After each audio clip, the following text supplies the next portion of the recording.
That's why I'm proud to always be an Eagle. I'm delighted that this is my alma mater, and any opportunity I get to interact with BC alumni, I'm thrilled to do. So tonight what we're going to do is I'm going to take some questions from you as graduates of Boston College. And I'm happy to answer any questions that you have regarding the university, regarding the alumni experience, regarding ways in which you might be better involved in our alma mater.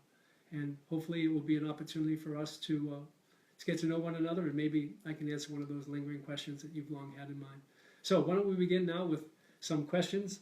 I'm going to take the first question that comes in. Again, feel free to type away your questions. First question is, Jack, what's it like to be the first host of virtual Always an Eagle? Well, I'll be honest, it was humbling. Today, as word got out among my classmates that I was chosen, they kept texting me throughout the day to say, what, Chris O'Donnell was busy, 6 other guys said no, why is it you? And then my own daughter, who I love very much, said, Dad, they picked you? Why didn't they choose someone interesting? So it's been a blast to do this, I assure you, but humbling as well. Absolutely humbling to do it. That's what our classmates do. They keep us humble. Second question, Jack, do you have any networking tips for alumni who want to meet other BC grads? I'll have to tell you, in my experience, 3 of the 4 jobs that I procured have as a common bond the fact that I was hired by a BC graduate. So I'm a living example of the fact that this remarkable alumni association, this remarkable alumni network works. 177,000 alumni. I've never met anyone who wasn't willing to take a call, who wasn't willing to meet with a BC alumnus or a BC student to help them with career advice. So my advice is to avail yourself of that incredible network. I think it's a great opportunity for you to reach out, whether through the LinkedIn page or through the chapters at BC. Any way you have an opportunity to connect with alumni, I think it would be great. So we have a few questions coming in.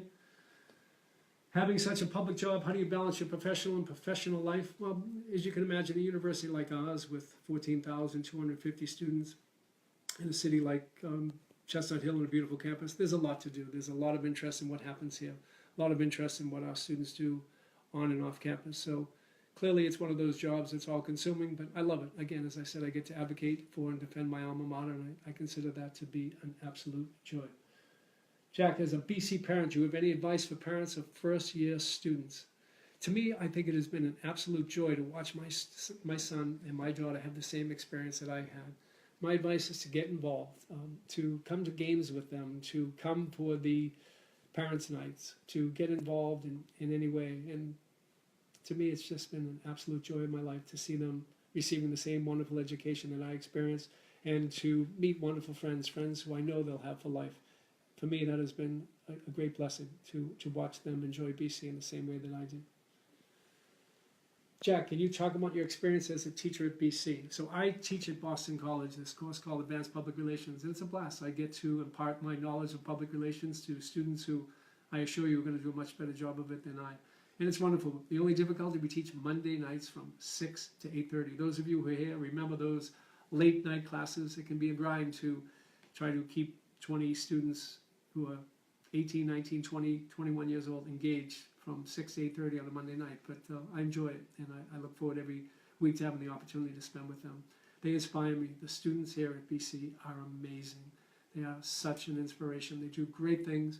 They're learned and smart and gifted in the classroom, but they're just as eager to make a mark on the world as we were. And in so many ways, they are living for good for society, and they're people who are going to continue to represent Boston College in such a great way because of their commitment to make the world a better place.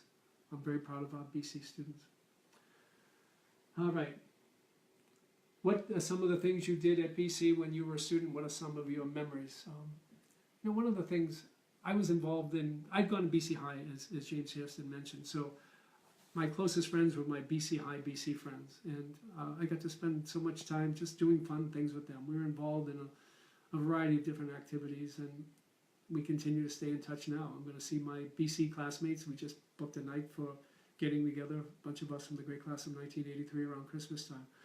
And the other thing that I always like to share about when I was a BC student was how beautiful and accessible I always found this campus and its faculty.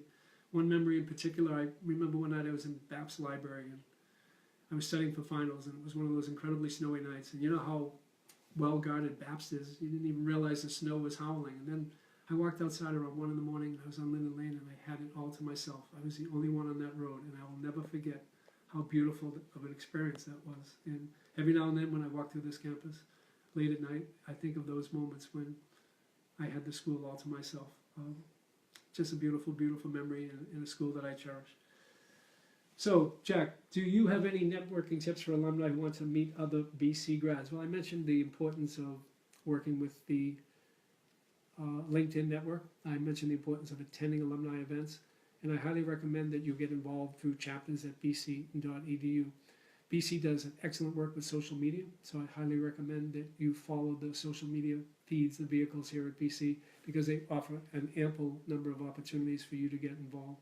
Highly, highly recommend that. It's a joy. For those of you who haven't been involved, come back. This is the most welcoming place. We're always delighted to have you. And for those of you who remain involved, I applaud you, because it's the wonderful part of the BC experience is we get to stay with it forever. Next questions.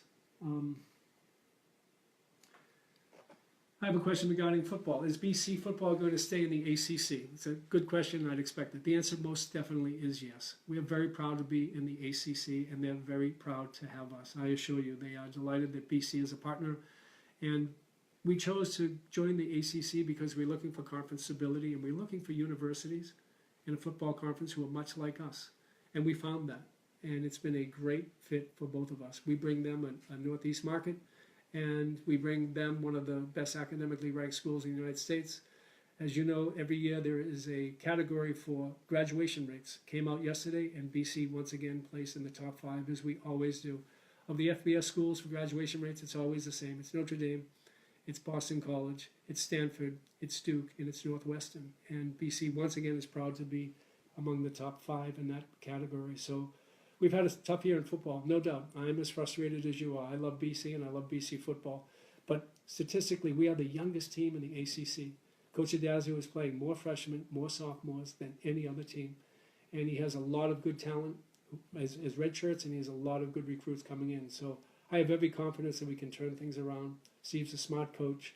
If we beat UConn on Saturday and we beat Wake Forest in 2 weeks from now, you're at 6-6 and you're going to a bowl. And with a bowl, you can build momentum. So we're proud of the fact that we're in the ACC. We're committed to the ACC, and they're delighted to have us. I assure you of that. And in addition, BC is building athletic facilities that will help us in many ways to be even more competitive.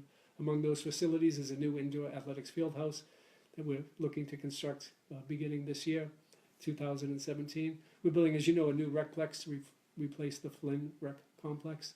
And in addition, we're building a new baseball, softball, and intramural field on the Brighton campus that will make us even more competitive in baseball and softball within the ACC. So fingers crossed, things turn around. I believe that they will. Next question. As a member of BC's public relations marketing advancement staff in the late 60s, 70s, we launched many of the earliest initiatives to elevate the university's public profile reputation. Not sure if I can see the rest of that question. See if I can. Can't see the rest of that question.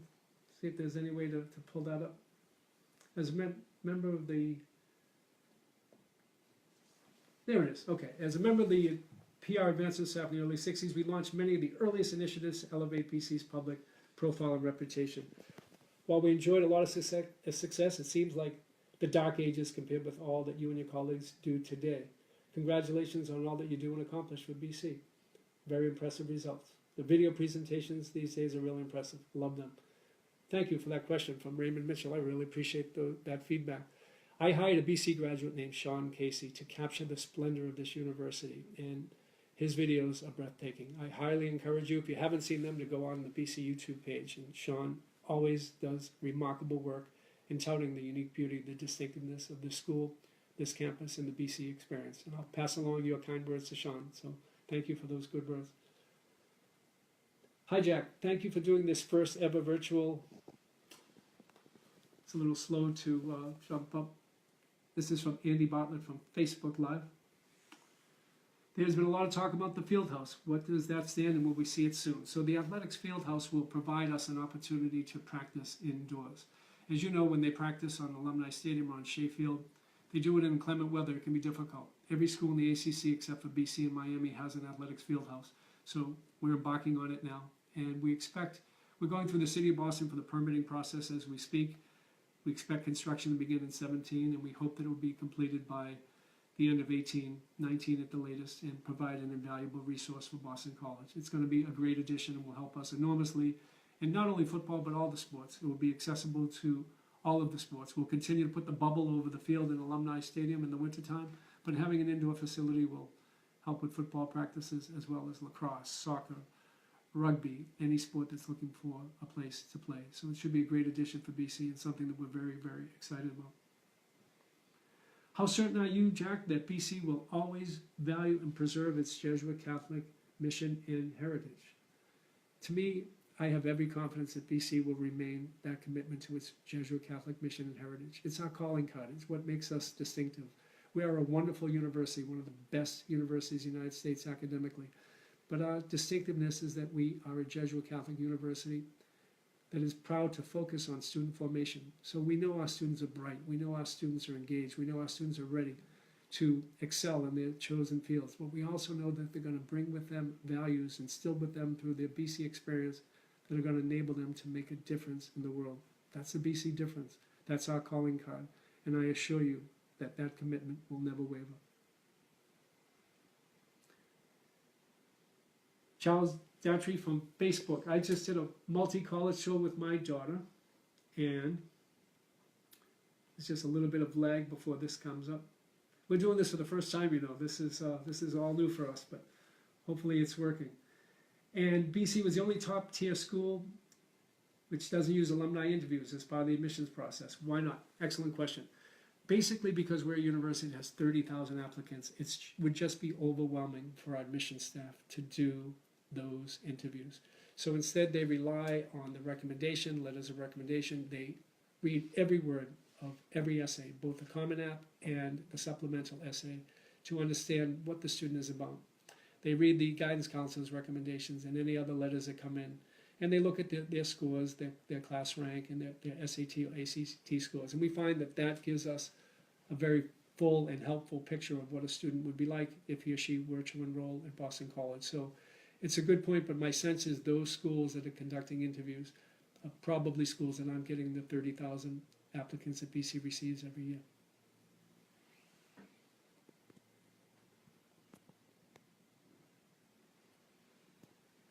Let's see if there's another question coming up.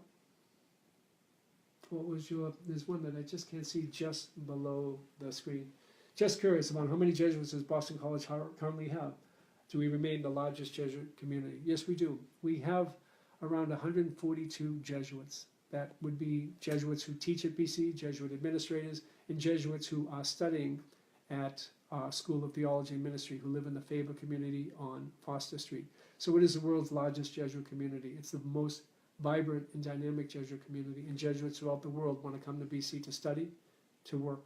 So we're proud of that, and it's another illustration of how BC remains firmly committed to its Jesuit Catholic mission and heritage. They give us a distinctive element, and as you know, with the Jesuit Pope, this has been a great time to be a Jesuit university, and we feel that our students are, as I said earlier, taking their talents and developing them here at BC and then going forth and using them in the service of others, which is the quintessential example of what we want of our students who are studying here at a Jesuit university. Let me see if there's another question coming up. What was your career path like? So I graduated from Boston College, and the first job I got was a teacher. I had studied Romance languages here. I spent my junior year in Madrid. I learned to speak Spanish fluently, and I studied political science. So my first job was a teacher of Spanish and history, and I loved it. I thought it was absolutely wonderful, and I started to write newspaper articles for local newspapers, and that introduced me to the world of public relations. I ended up getting a master's degree in public relations and then working in that capacity for the rest of my professional life. And as I said, when I did public relations at Catholic Charities, I was so impressed by the BC graduates whom I met. And then when I had a chance to come back to BC, I leapt at it because it gave me an opportunity to advocate for, defend, and promote my alma mater. And I consider that to be an absolute blessing. So throughout my career, as I mentioned, it was BC graduates who hired me, who provided practical advice, who gave me time and informational interviews, And I encourage any BC graduate to avail yourself of that. Looking on LinkedIn, if you're applying to a certain company, research those people in the company, reference them with the BC LinkedIn page, and then make an introduction. Reach out and say, I'm interested in your company, and I know you're a graduate. As a fellow alumnus, might you give me some advice? Might you open a door? I have never met a BC graduate who wasn't willing to do that, and I'm sure that case would remain the same now with you. What was your favorite class when you were a student?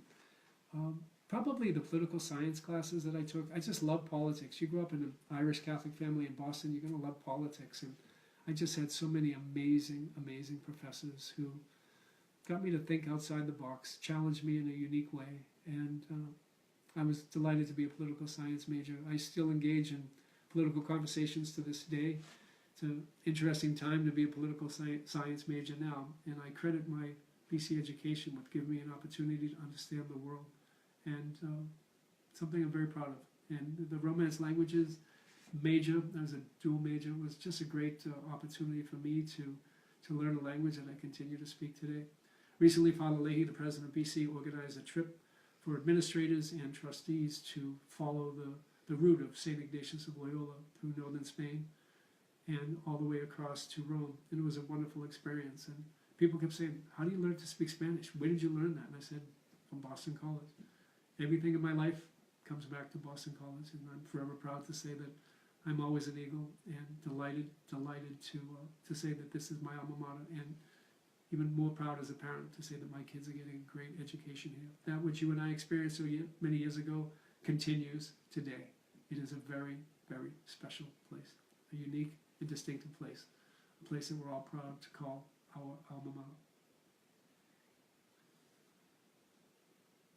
More questions coming in. I'm delighted to try to answer any question that you may have regarding BC.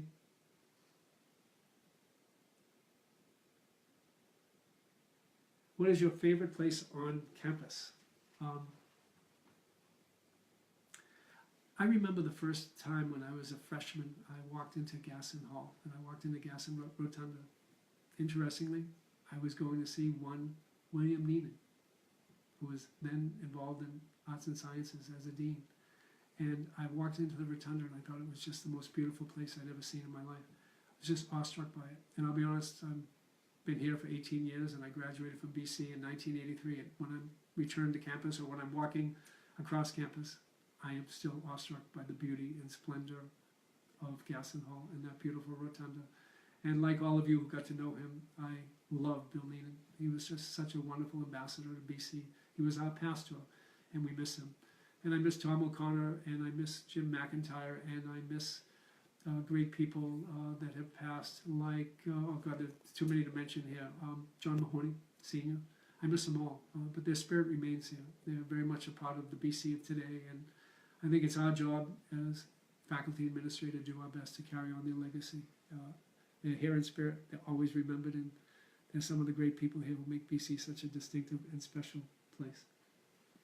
Congratulations on your role as Associate Vice President of Communications. I'm starting to think my mother is logging on with all of these accolades, so thank you so much for these words. What advice can you give a young alumnus who would like to one day have a similar career?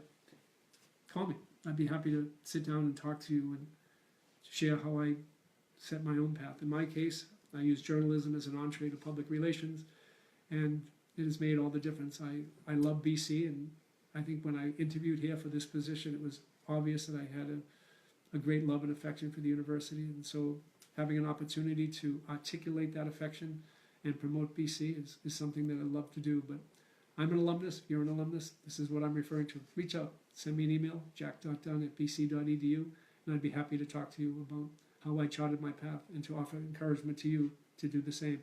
It's a good job, hard job, but I've never had a day when I didn't wake up to say, I'm proud to do what I do. I'm proud to be the voice of Boston College. It's something that I consider a true honor. Danielle DeGrazia from Facebook, can you tell us the plans for the Edmonds plot?